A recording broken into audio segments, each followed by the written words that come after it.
महाराष्ट्राचा आराध्य दैवत राजे शिवछत्रपती ज्यांनी शेतकऱ्याच्या काडीलाही हात लागला नाही पाहिजे आणि जर शेतकऱ्याच्या काडीला कोणी हात लावला तर त्यांचे हात कलम केले जातील असे ज्यांनी शिकवण दिली, ज्यांनी सर्वांना सांगितलं आणि आपला कैवारी शेतकरी तसेच सर्वांना एक समान हक्क, ज्या काळामध्ये आपल्या आयाबायांची आबरू लुटली जायची, लोकांवर त्यांच्यावर अन्याय अत्याचार केला जायचा, अशा सर्वांना हे सर्व बघितल्यानंतर अशा सर्वांना ज्यावेळेस त्यांनी एकत्र केलं आणि आपल्याला स्वराज्य निर्माण करून दिलं, असे राजे शिवछत्रपती यांचा जन्म ज्या किल्ल्यावरती झाला असा हा शिवनेरी किल्ला आज आपण प्रत्यक्षात या ठिकाणी पाहण्यासाठी आलेलो आहोत.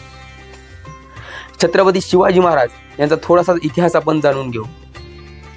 महाराष्ट्राच्या 350 वर्षाच्या इतिहासात फक्त इतकंच दाखवून दिलं होतं की इथं फक्त संघर्ष करणारी माणसं जन्माला येतात. ते म्हणजे राजे शिवछत्रपती असतील, राजे शिवशंभू छत्रपती असतील अथवा डॉक्टर बाबासाहेब आंबेडकर असतील. जवळपास 350 वर्ष आपण गुलामगिरीत जगली.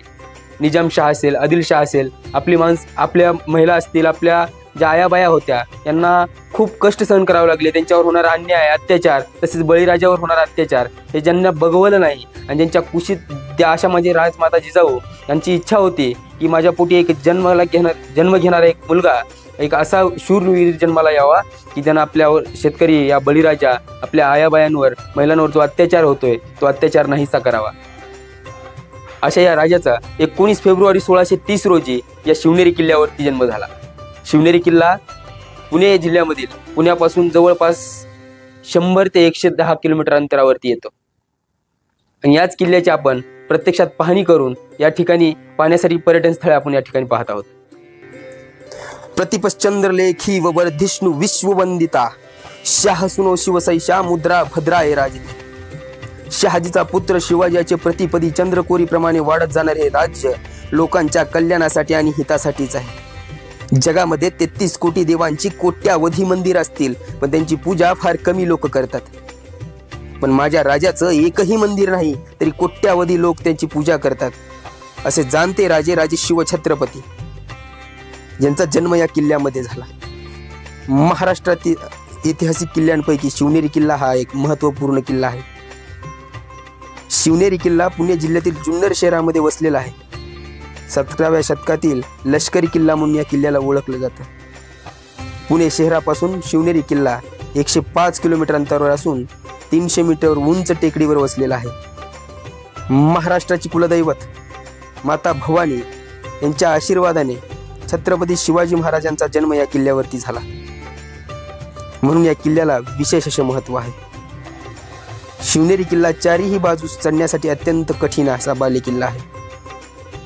दुरून पाहिल्यास या किल्ल्याचा आकार महादेवाच्या पिंडीसारखा दिसतो. जुन्नर शहराच्या सभोवताली 100हून अधिक लेण्या आहेत. त्यातील एक शिवनेरी किल्ला. शिवनेरी गडावर शिवाई देवीचे मंदिर, राजमाता जिजाऊ आणि छत्रपती शिवाजी महाराजांचा पुतळा, बदामी तलाव, प्राचीन लेण्या इत्यादी पाहण्यासारखी मुख्य ठिकाणे आहेत. शिवनेरी किल्ल्याची उंची सुमारे 3500 फूट इतकी आहे.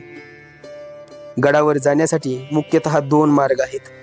एक म्हणजे राजमार्ग किंवा 7 मार्ग असेही त्याला म्हटलं जातं आणि दुसरा म्हणजे साखळी मार्ग.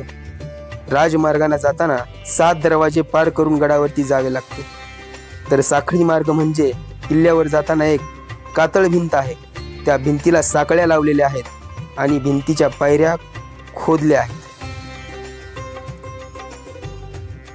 साखळीला धरून पायऱ्यांवर चढत वर जाता येते. शिवनेरी गडाला एकूण 7 दरवाजे आहेत. महादरवाजा, पीर दरवाजा, परवानगीचा दरवाजा, हत्ती दरवाजा, शिपाई दरवाजा, फाटक दरवाजा आणि कुलाबकर दरवाजा या मार्गाने शिवनेरी किल्ल्यावर पोहोचता येते. शिपाई नावाचा दरवाजा ओलांडल्यानंतर मुख्य रस्त्याने डावीकडे जाताना शिवाई देवीचे मंदिर आपल्याला पाहायला मिळते. मंदिरात शिवाई देवीची सुंदर मूर्ती स्थापन केली आहे. मंदिराच्या मागील बाजूस आकर्षक लेण्या आहेत. शिवनेरी गडावरील अंबरखाना हा पूर्वी अन्नधान्याच्या साठ्यासाठी वापरला जायचा. गडाच्या मध्यभागी बदामी आकाराचा एक तलाव आहे, म्हणून याला बदामी तलाव असेही म्हटले जाते. या तलावात गंगा आणि यमुना या नावाच्या 2 झऱ्यांमधून सतत पाणी वाहत असते. बदामी तलावाच्या दक्षिणेला राजमाता जिजाऊ आणि छत्रपती शिवाजी महाराजांचे पुतळे आपल्याला पाहायला मिळतात. शिवनेरी गडावरील सर्वात महत्त्वाचे आकर्षण म्हणजे आपले छत्रपती शिवाजी महाराज यांची जन्म झालेली इमारत। बदामी तलावाच्या पुढील टोकास कडेलोट टोक असेही म्हटले जाते।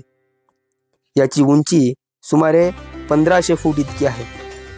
कडेलोट टोकाचा उपयोग पूर्वी गुन्हेगारांना शिक्षा देण्यासाठी केला जायचा। अशा प्रकारे पर्यटकांच्या दृष्टिकोनातून शिवनेरी किल्ला हा अतिशय सुंदर किल्ला आहे। सर्व गड किल्ल्यांच्या तुलनेत शिवनेरी किल्ला सर्वात चांगल्या अवस्थेत पाहायला मिळतो। भारत सरकारने 26 मे 1909 साली शिवनेरी किल्ला महाराष्ट्रातील राष्ट्रीय संरक्षित स्मारक म्हणून घोषित केला आहे। धन्यवाद। नमस्कार श्रोतेहो, मी विशाल। आपण निवेदक संग्राम बागल यांच्या शब्दात ऐकलंच असेल की शिवनेरी हा गड शिवाजी महाराजांचं जन्मस्थळ आहे। प्रामुख्याने हे जुन्नर जवळ येतं किंवा जुन्नर तालुक्यामध्ये येतं। पुणे शहरापासून 110 किलोमीटर अंतरावर आहे। पण सगळ्यात महत्त्वाचं मित्रांनो, ज्यावेळेस आपण बालपणी 4वी-5वीला हा इतिहास पाहिला, नंतर ज्यांच्या वाचनात आला त्या पद्धतीनं, पण प्रत्यक्षात इतिहास वाचून समजत नाही। इतिहास हा जाणून घेणं पण गरजेचं आहे मित्रांनो। आणि दुसरी गोष्ट सगळ्यात महत्त्वाचं, आज जर आपण हा गड पाहिला, या गडाच्या तटबंदी पाहिल्या, महाद्वार पाहिलं, प्रवेशद्वार पाहिलं किंवा ह्या गडावरचे जे खजिना ठेवण्यासाठी गोदाम वगैरे असतात ते जर पाहिलं तर लक्षात येईल त्या काळामधील प्रशासन व्यवस्था कशी होती। त्यानंतर आज सुद्धा या गडाच्या तटबंदी बघून लक्षात येतं की त्यावेळेस ज्या काळामध्ये सिमेंट वगैरे नव्हतं त्या काळामध्ये कशा पद्धतीच्या तटबंदी किंवा किती मजबूत कामं केली जायची, म्हणजे त्यावेळेसची प्रशासन व्यवस्था, कर्मचारी व्यवस्था ही सुद्धा लक्षात येईल किंवा त्यावेळेस नियोजन कसं असेल ह्या गोष्टीचा सुद्धा इथं तुम्हाला अंदाज येईल। त्यानंतर जर पुढं बघितलं, शिवरायांचं जन्मस्थळ पाळणाघर वगैरे तिथं दाखवलेलं आहे। इतकं ते पाहून अंगावर शहारे आज देखील उभा राहतात। त्यानंतर ह्या शिवनेरी गडाच्या बाजूला जर तुम्ही पायथ्याला वगैरे पाहिलं तर जवळजवळ 3500 फुटावर वर चढून यावं लागतं आणि आजूबाजूला आजही पाहिलं तर गर्द आणि किर्र अशी झाडी पाहायला मिळते। त्याच्याच बाजूला शिवनेरीच्या बाजूलाच या जुन्नरमध्येच लेण्याद्री आणि ओझर ही 2 गणपतीची प्रेक्षणीय स्थळं बघायला पाहायला आपल्याला मिळतात। मग ही सुद्धा आपण तिथं पाहू शकतो।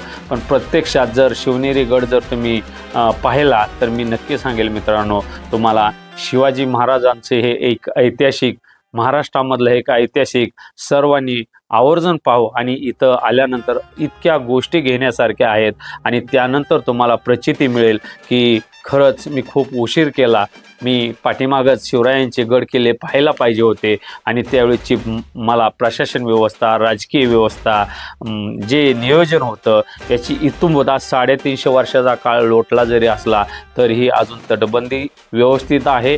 आणि ह्याच गडावरून आज प्रशासन किंवा महाराष्ट्र राज्य असेल, केंद्र शासन असेल, वेगवेगळ्या पद्धतीनं गड किल्ला संवर्धन करते, ऐतिहासिक स्थळं संवर्धन करत आहे।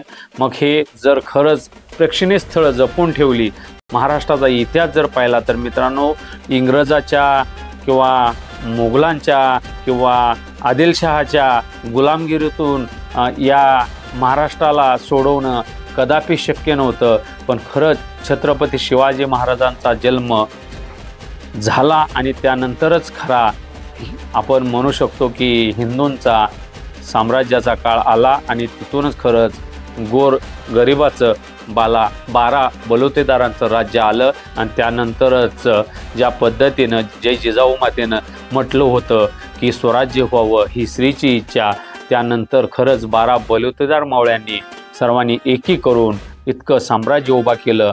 मग त्या इतिहासामध्ये तुम्हाला आग्रा भेट वगैरे जाणवते।